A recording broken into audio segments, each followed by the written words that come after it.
In this presentation, we're going to talk about the mechanics and the psychology of wealth creation. Well, we're going to talk, as you know, about money and us. And something that I have discovered over the years is that in order to make money and keep the money in our pockets, we need to know ourselves. And why is that? Because money is, as Doug was saying before, money is energy. We are energy, and everything is energy, actually. That's what he said. Everything is energy. The way that we relate to money is going to push money away from us, or it's going to attract money towards us. And why is that? Well, it depends on how we relate to ourselves. Imagine that if we love ourselves and we behave kindly to ourselves and we feel that we're deserving and that we're very good or good, then money can come to us because we deserve that. However, if we have these empowering thoughts, that's not going to happen whatsoever. For the purpose of this presentation, hold on, this should be moved in a different way. For the purpose of this presentation, I'm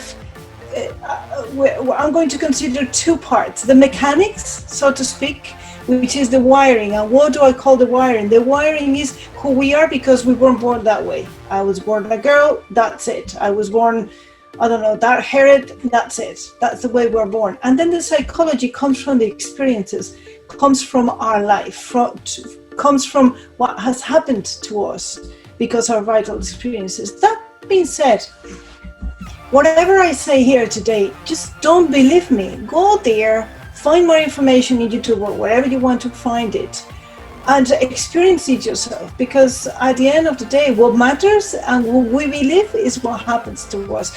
Just, I would say, please be open to learn other things. Okay? Wiring.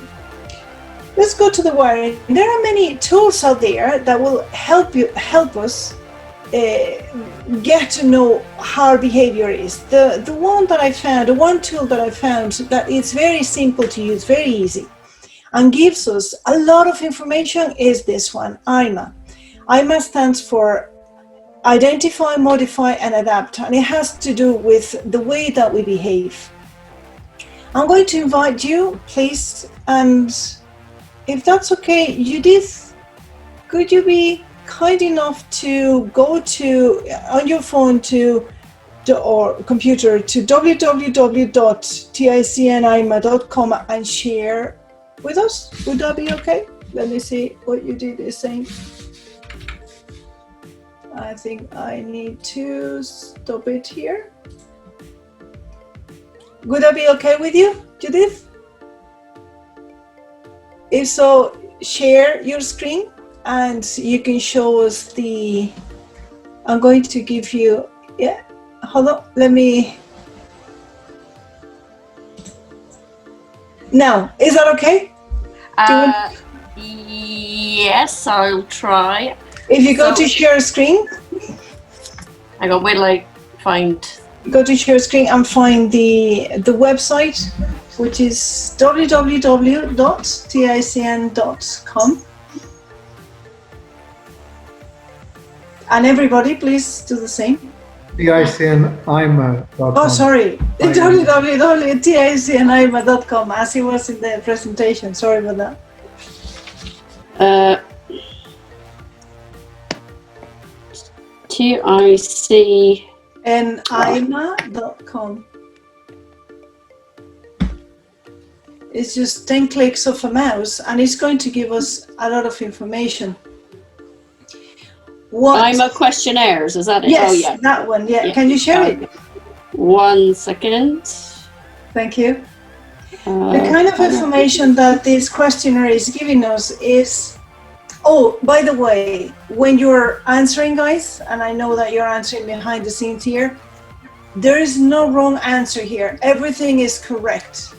What this questionnaire is going to give us information about is what is the kind of behavioral style that we spend more time in because it's our comfort zone. Okay? 1 second. Now, there you go. Do you see that? Yes, perfectly. If you're kind enough to type there a name, Wow. just Judith or just J or whatever you want to do. I surprised myself. I've got a career in tech, but I can't actually do it.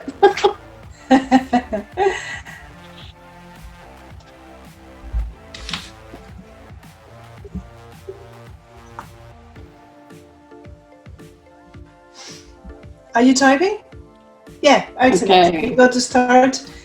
Don't think, don't overthink. Yeah, so the first I meant. For you, it's easy to talk about feelings and emotions, or you don't do it normally? Okay. Depends on the situation. Right. Okay, but is it easy or normally you just don't do it? Yeah. Okay. Now, when there are new situations or decisions, oh yeah, that's done. Do you talk more or listen more? Again, depends. Well, more so listening than talking these days. Doug might disagree. Your decisions, do you follow hunches or you study the facts and the evidence? Okay. Are you more, what would you say, that you're impatient or patient? Definitely impatient. Are you formal, proper, relaxed? Okay. Can people read your body language?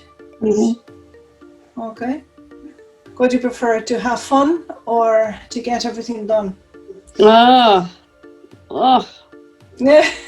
Difficult. More in the middle.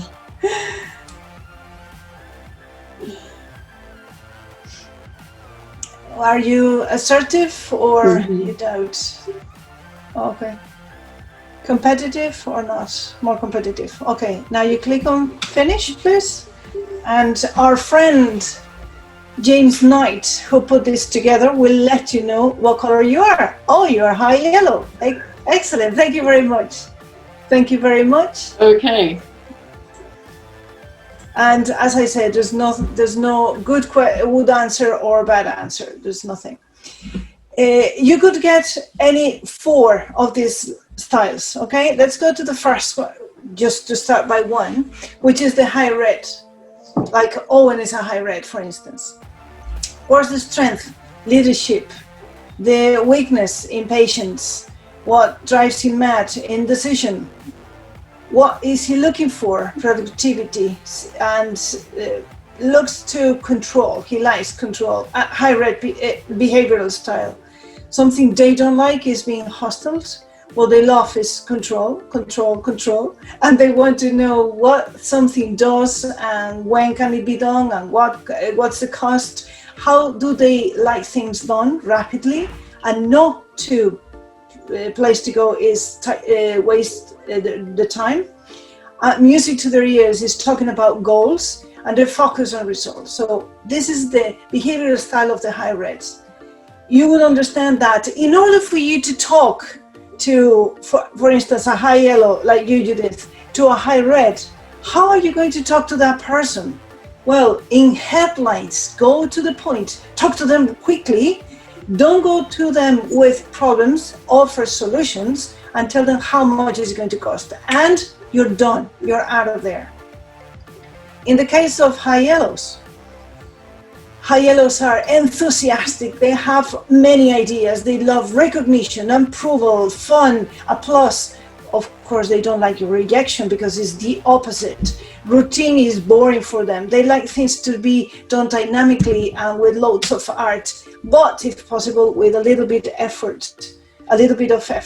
They love ideas and interacting with other people and having fun. And well, you see the little yellow thingy there, how happy he is, right?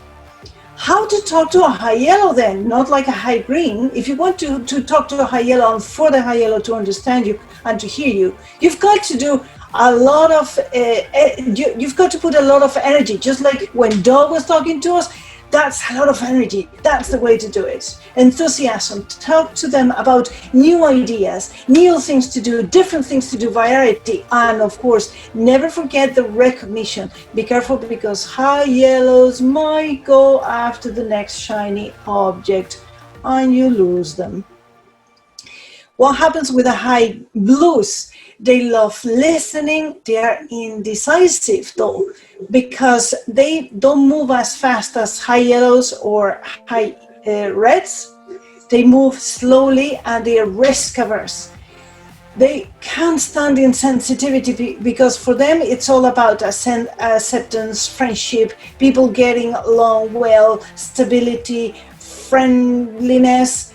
Therefore, they avoid conflicts, and for them, what they love is communication and feelings and getting along well and that kind of stuff. When you talk to them, you've got to tell them that everything's going to be all right, that everybody's going to get along well, everything will be fantastic. And if it's about money, like is the topic tonight, tell them that it'll be all right. Don't give them anything else, just tell them at the end, everything's going to be all right, and then we'll just breathe out. High greens, they love planning things perfect. They love maps and Excel spreadsheets and loads of data and precision and thoughtfulness. Of course, they don't like criticism because everything is perfect. Don't criticize them. They love systems and procedures and that everything runs smoothly and like clockwork, okay? And everything is justified logically, and they love accuracy, of course. At the end of this presentation, I'm going to invite Owen to let us know how each one of these colors behaves with the stock market. It's very important that we know what behavior style we have most of the time, because that's how we're going to behave with the market. Actually, that's how we're going to behave with everything. How to talk to a high green? Well, the background kind of sets it all, doesn't it? Tell them numbers. Talk to them in numbers, not in emotions, not in colors, not in figures, not in numbers, just in numbers. Tell them what's the pros and the cons. Everything's got to be very precise, very well written and organized and to the point. And as I said before, they love spreadsheets and spreadsheets love them. If you present anything to a high green, give them a spreadsheet with all the numbers there. For a high red, it could be, give them, this is the project, this is the cost, and that's it. For the high yellow, it's about the project and having fun. For the high blue, it's let's all get along well while we do this. And for the high greens, they are going to be very specific. Remember, we were talking about the mechanics, that's the wiring. Now, let's move to the psychology that comes from our experiences of the past, of life experiences. Where are they originated from? Well, when we are little, from 0 to 6 or 7, the way that our brains are configured is that the wavelengths there are at a particular frequency. I don't want to go too scientific into it. The thing is that when we're little, up until 6 or 7, up until the age of First Communion in Catholic countries in general, that's when we are like in a hypnotic trance. And that's why we believe everything that's put in front of us, like the 3 wise men, or you guys have Santa, or whatever, the tooth fairy, everything. We believe everything. If we tell a child anything, they will believe it. Playing magic tricks with them is very easy. Everything is behind their ears. They just believe it. They don't have filters. They don't have filters. And everything that's presented to us as kids by our parents, teachers, family, culture, school, religion, politics, media, whatever it is, we just absorb everything with no filters, and we believe it all. What happens with all that compound of stuff that we put into our brain? Well, that altogether, that creates the beliefs that we're going to live our lives according to, all our lives, unless we change them, okay? In the topic that we're talking about tonight, which is money and wealth, whatever our parents teach us, family, culture, school, politics, whatever, they told us about money and wealth is what we're going to believe as adults. I'm going to share with you the beliefs that I had. Money is filthy. Money is dirty. That's what I used to think. What did I think about rich people? Well, I thought about them that they were crooked and they took advantage of everyone. And the reason why they were rich is because they were taking advantage and making everybody work and blah, blah, blah. What was my self-worth? Nothing, because I was not that special. So did I deserve wealth and money? Well, number one, I didn't want to be rich because rich people were, well, the bad guys. And on the other hand, because I was not good enough, I didn't deserve it. So, I mean, that was a bit of a, I don't want to tell any swear word here, so I'll just omit that. But what can we do? We can change that. Thank God, or thank to us, we can learn how to change all these empowering beliefs, and we can turn them around. We'll see how. Yeah? Depending on the beliefs that we would have experienced during our lives, we can consider, or we can classify our relationship with money as being savers, spenders, monks, or avoiders. I'm going to share with you a little example and you will see it quite well. Yeah, I'm going to go very, very short on this. Imagine that you're seeing in a magazine or in an ad or pop up in the internet a camera. I'm going to say, for instance, because I love cameras and photography. I see a camera there and it's a dream come true. 1 month later, I go to a shopping center. Let's imagine that it's open, right? I go to a shopping center and I see that camera there, all shiny, all beautiful, with all the buttons there saying, press me, take beautiful pictures. I go to it and what do? Well, what a saver would do is take a look at the price tag, look at the 4 figures there, put the eyebrows up and say, oh my God, skip a breath and say, with this money, there are so many things that I could do that would be more worthwhile. Like I can put this much in the stock market. I could buy that chair that is being broken forever. I could change some shoes that I've been wearing for 10 years, whatever it is. That's what a saver would do. Savers also tend to use things over and over and figure out ways of saving money, like going someplace else to buy an article that's cheaper, not realizing sometimes that by going there, they're wasting time and energy and fuel and who knows how many other things. Let's go back to the shopping center and the camera. The spender looks at the price tag and says, oh my God, there's a discount of 20%. I can't miss this opportunity. So gets out the credit card and sure enough buys the camera. Does he or she know how much there's in the bank in the credit card? No clue. A monk, what would a monk do? Well, for monks, this kind of relationship with money, it means that money is not saint, is too 3D, too earthbound, is not high enough. What's the point of having stuff that's not saint enough? Let's put it that way.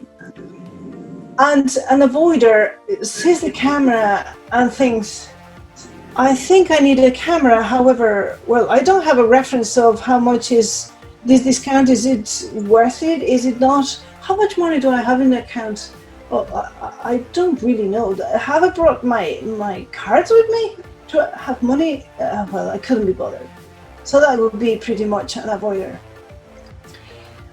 When you see all this, you might be thinking now, oh my God, if I was born a high blue or high green, risk averse, and then I think everything that I think about money is disempowering, what the hell am I going to do? I will never make money in my life. Well, first of all, be careful with your words, because words become things and we make them our reality. So be careful. Do we want to attract money towards us? Yes, otherwise you wouldn't be here, right? And what was I going to say? Yeah, everything, we can change everything. Any behavior, we can change it. We can tame the monkey, so to speak. I was sharing with you the disempowering beliefs that I had in the past. Now I don't think that way. Money, is it good or bad? Money is just neutral. Money for me is freedom. Money is energy. If we add value, it just makes sense that we are paid. We are worth it. We all have things that somebody else don't know or doesn't have the knowledge. We all have some value that we can share with others, and it's just fair. It's just fair that we get money for it. Well, now that, because we know ourselves a little bit better, yeah, you know, you've done your I'm a recognition pattern, and you know which behavioral style you are more in. You know pretty much, or maybe you have started thinking what your beliefs are coming from when you were a child. Now, what can we do? Well, the first thing is have some clarity. The first thing that we can do is define some goals. Clarity, as Tony Robbins says, is power. Clarity is power. How much money would you like to have? By when? How do you want to produce that money, or how do you want that money to come to you? Just have clarity on that. Do you want the money to appear in your bank account every month because you're working for somebody? Do you want to have passive income coming from the stock market, for instance, like Owen teaches, or semi-passive income? Would you like to, I don't know, marry somebody and that person to pay for everything for you? Would you like to inherit something? Think of that. Would you like to make money doing whatever you love? And number 2 is taking action. First clarity, then taking action. I'm going to share with you here a tool that I've been using for many years. And when I say many, is as many as 23 years I've been using this tool. And it's so simple that it's like, really, you've been talking for 70 minutes to tell us this? Yes, this is simple and it works. And it consists on putting money aside at different percentages. Let's imagine that you're making 2,000. If you're not making enough, don't worry. Get part of your income and use this system in that part. If you're making 2,000, you don't make ends meet, get 100 and apply this. The percentages work the same. So for household stuff, like the rent, if you have a rent, heating, water, rubbish, electricity, phone, car, food, clothes, clothes that you really need, food that you really need, the car to go, not to go on holidays for a month, yeah? For that much, as an indication, 55%. For learning, everybody here, all of Doug, Owen, and everybody here was talking about learning something new to achieve new results, 10%. Investing, and Owen has been showing us a way of investing in the stock market and getting a semi-passive income from it, another 10%. We need to make money work for us as well as we work for money. But let money work for us. Let the golden goose lay the eggs for us. Leisure, this helps people who are savers, for instance, because they always think of anything else better to use the money for than having fun, or monks, or avoiders. Let's have fun with money, because that way we can create new neuronal connections to make us associate money with fun, with doing something positive and enjoying ourselves. Tithing is giving money away. It could be to an organization that you admire, for instance. It could be 5%, and it could be, instead of money, it could be your time, your effort. You do something. And for some people, the other 10% could be a long-term, something that you want to do long-term. That's how I paid the down payment of a car that I wanted, a Q5. And I went to trips with both my sons separately. Or it could be for a rainy day as well. The washing machine's broken, well, we need to replace it. Applying these percentages, if not with all your income, with part of it, you start making these new neuronal connections and you will start seeing money in a different way. I hope you enjoyed it.